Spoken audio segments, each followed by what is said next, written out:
Good morning, UP scientists. So on Friday, you guys made your explanations of how dissolving happens based on your nanoscale models and all the things we've read and looked at so far in Chapter 2. Today, we're finishing up Chapter 2 in the Modeling Matter unit, and let's get right into it. So we're going to share this.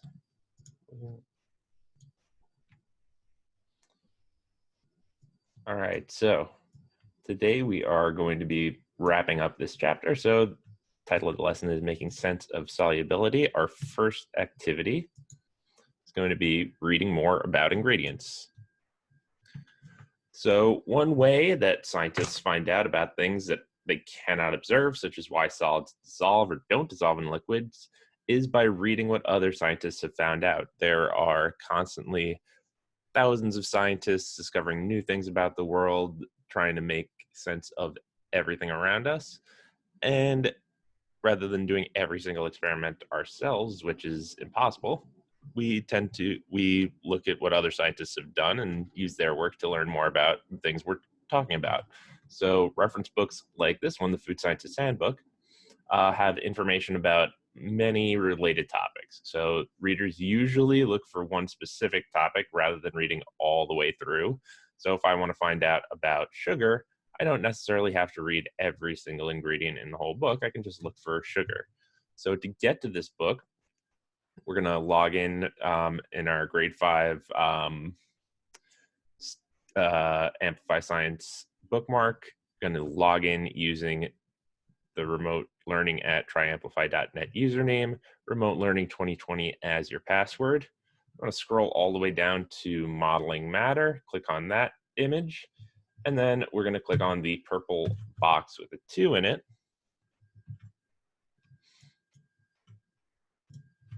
Down here for the Food Scientist Handbook. And this is the book we're going to be taking a look at today.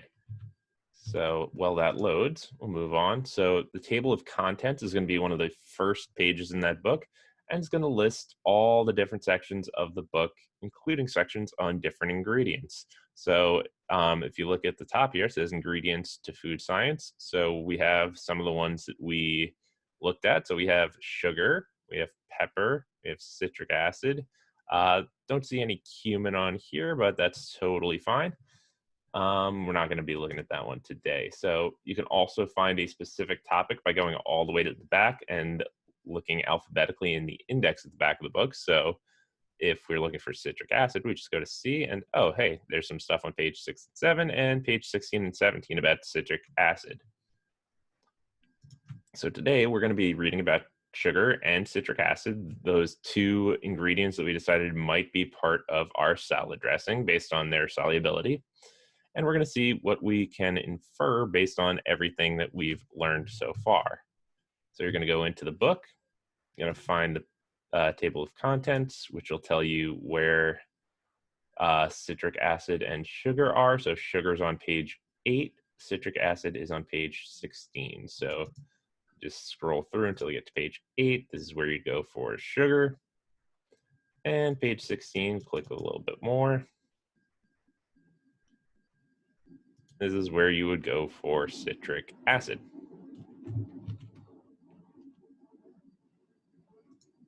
So you want to read those two sets of pages on sugar and citric acid. As soon as I am done uploading this, I will record a quick read aloud for those 4 pages and upload that video to YouTube as well. But what you want to do is read about sugar, read about citric acid, answer these questions for each substance. So for both sugar and for citric acid, there will be a separate question. First one is, how do the properties of the molecules affect the substance? So how do the properties that sugar molecules have affect sugar?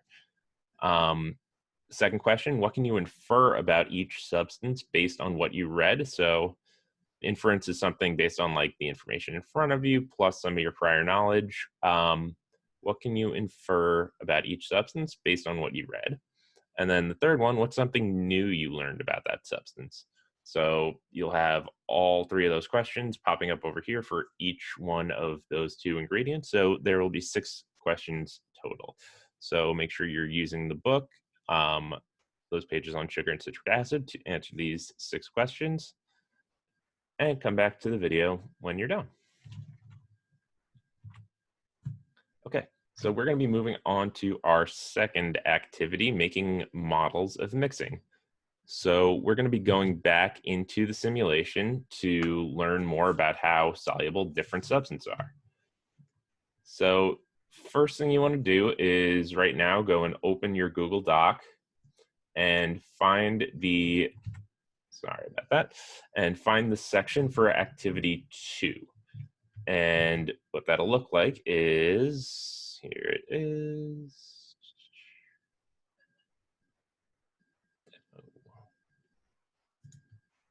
Oh, sorry. There it is. So here's the Google Doc for today. Activity 1, you'll notice all the questions were in the Ed puzzle. So you're going to go down to the next page for activity 2. And here's activity 2, making models of mixing. So we're open to that page. So we're going to be testing how well different molecules mix and recording the results and evidence in these tables. So we're going to do the first test together. So in the app, we selected model 2 and put it in one side, selected model 3, put it in the other side. And it says up here, molecules 2 and 3 have high attraction to each other.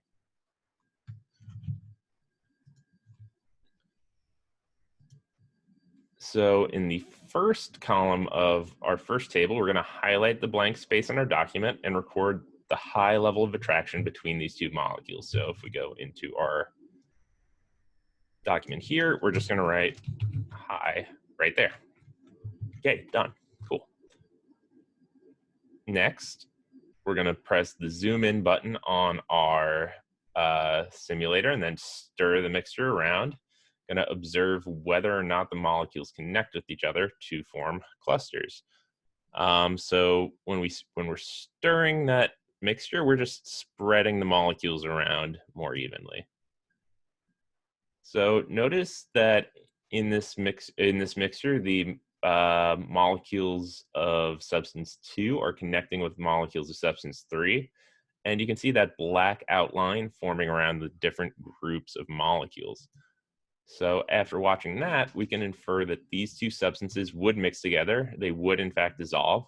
And we can think this because molecule 2 and molecule 3 were attracted to one another and formed those clusters with the black outlines around them. So it's not like the cinnamon molecules that we saw in the book Solving Dissolving. Remember, those made big clusters on their own at the nanoscale and stayed separate from the water molecules at the observable scale. So so these were all mixing together. They were forming clusters with the different types of molecules. They weren't staying separated. Okay, so we can go back into our doc and record that information. So we're going to record that they didn't completely mix, but they mostly mix. So we're just going to highlight this here like this. And then using our highlight tool at the top, we're just going to do that. So that way it shows that these were mostly mixed. Great. And then what was our evidence that these were mostly mixed? So we just talked about it, right? So molecules 2 and molecules 3 are connecting to each other, forming clusters with black outlines that are made up of both kinds of molecules. Molecule 3 also connect to other molecules 3. So we can type that in. So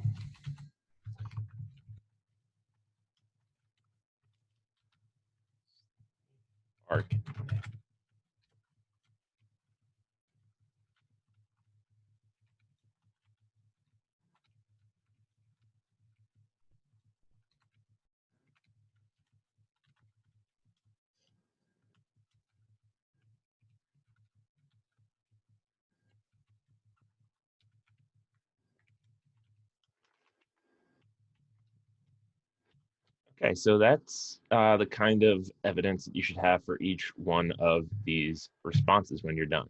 So that one should look like mine. And then what you're going to do is open up the simulation. So go back to that student apps page If you still have that tab with the book open, you can just click the back button and go back to the main app page right here and click on your orange one for modeling matter. So then you're going to do the same thing we just did. You're going to, for each one of these pairs of molecules, you're going to test molecules 1 and 5. Type in, are they high or low attraction to each other? Highlight whether they completely mixed, mostly mixed, slightly mixed, or didn't mix, and write in your evidence. All this should be done in the second table on your Google Doc, which is right here. So first one, you're going to do 1 and 5, record whether it's high or low attraction. Did they mix? What's your evidence? Same with 2 and reset the app. 2 and 4, same thing. And for this last one, you're going to get to pick whatever ones you want. So if you wanted to do 1 and 2, you could. If you wanted to do 5 and 6, you could. Just type in whatever numbers you want there. And then same thing, high or low attraction. Did they mix? What's your evidence? Okay.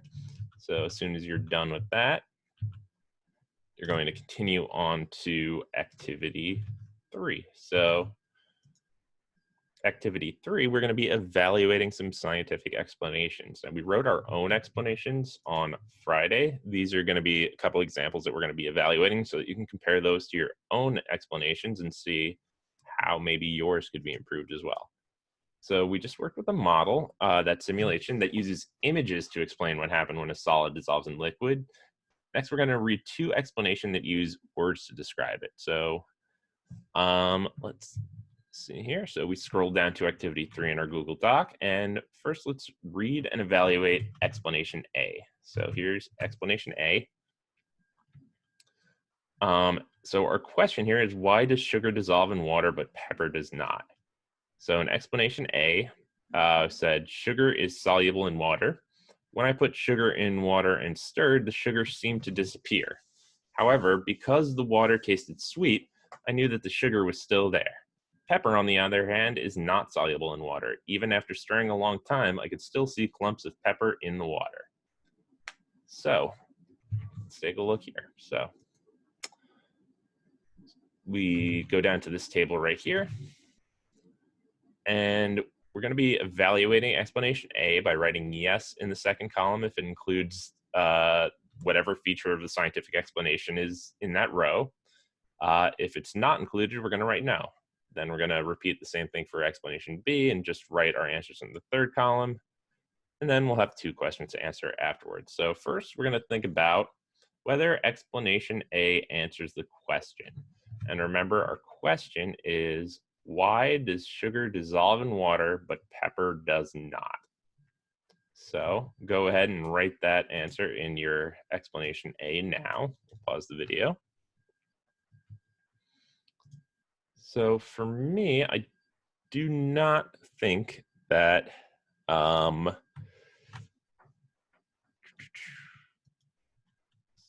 right, there we go. Yeah, so first one, I do not think it answers the question fully, right? So it says that sugar dissolves in water, and it talks about how they know that, but it doesn't explain why the sugar dissolves or why the pepper doesn't. So I'm going to say no. Next one, and we'll just do A kind of together here. So think about whether explanation A describes things that are not easy to observe. So if we look in explanation A, so it says sugar is soluble in water, not really a description there. They say, when I put the sugar in water and stirred, the sugar seemed to disappear. However, because it tasted sweet, I knew that the sugar was still there. So, so this one's easy to observe, right? Sugar seemed to disappear in water. And the water tasted sweet. That's also a very easy observation. Pepper, even after a long time, I could still see clumps of pepper. That's also very easy to observe. So this does not really go into any kind of explanation of things that are not easy to see. And finally, so the ideas in the explanation are correct based on scientific ideas we've learned. So sugar soluble in water, yeah, that's correct. When we put it in the water and stirred, it seemed to disappear, sure. However, the water tasted sweet. I knew the sugar was still there. Yep, we saw that in the book, right? Solving, dissolving. So that all checks out so far. Pepper, on the other hand, is not soluble in water. Yep, we did see that in our experiment. And even after stirring a long time, I could still see clumps of pepper in the water. So yeah, so it is accurate and correct, but it doesn't really do all these other things we want an explanation to do. So for explanation B, I'll read it now, and then you guys are going to evaluate it. So explanation B says sugar dissolves in water because it is soluble in water. Molecules that are attracted to one another spread apart and mix evenly in a mixture. This is what happens with the sugar in water. When I put sugar in water and stirred, the sugar seemed to disappear. However, because the water tasted sweet, I knew that the sugar was still there. Pepper, on the other hand, is not soluble in water. Even after stirring a long time, I could still see clumps of pepper in the water. This must have happened because pepper molecules and water molecules have low attraction to one another. Sugar and pepper do not interact in the same way when you mix them with water because of the different properties of their molecules. Okay, so go ahead and fill in your evaluation for explanation B.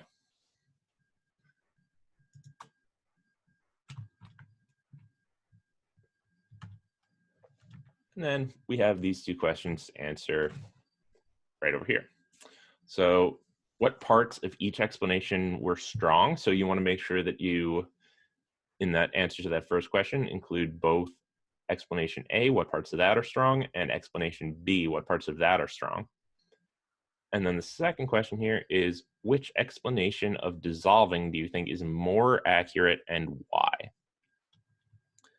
And then the final thing we have to do today as far as questions go is first, for each explanation, A and B, we're just going to give them a little bit of advice on how to improve it. So the two questions that are going to pop up right here, right now are, what advice would you give to the writer of explanation A to help improve it? And you want to think about how accurate the science ideas in the explanation are, as well as how well the explanation is written.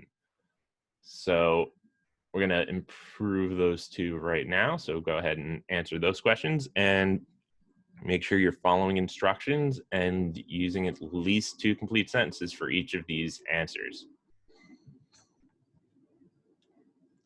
Okay, and when you're done with those, we're just going to call back as we close out the second chapter. And remember that we're investigating this question, right? For the second chapter, what happens to the molecules of solid and the molecules of a liquid when you mix them together? So we did a lot of reading, talking about different things to try to answer this question. We conducted the flavor ingredients test, including the sediment test. We created like those digital nanovision models of dissolving. We read Solving, Dissolving. We worked in the sim. And so in taking the role of food scientists, we just did what scientists do when they have to construct explanations of what happens. So we read, we talked, we modeled, we investigated many aspects of dissolving, and this is going to help us as we try to solve the next part of our problem, why that salad dressing separated. So in the next chapter, we're going to learn how solubility works when mixing one liquid with another liquid. So we will continue with that on Thursday. See you then.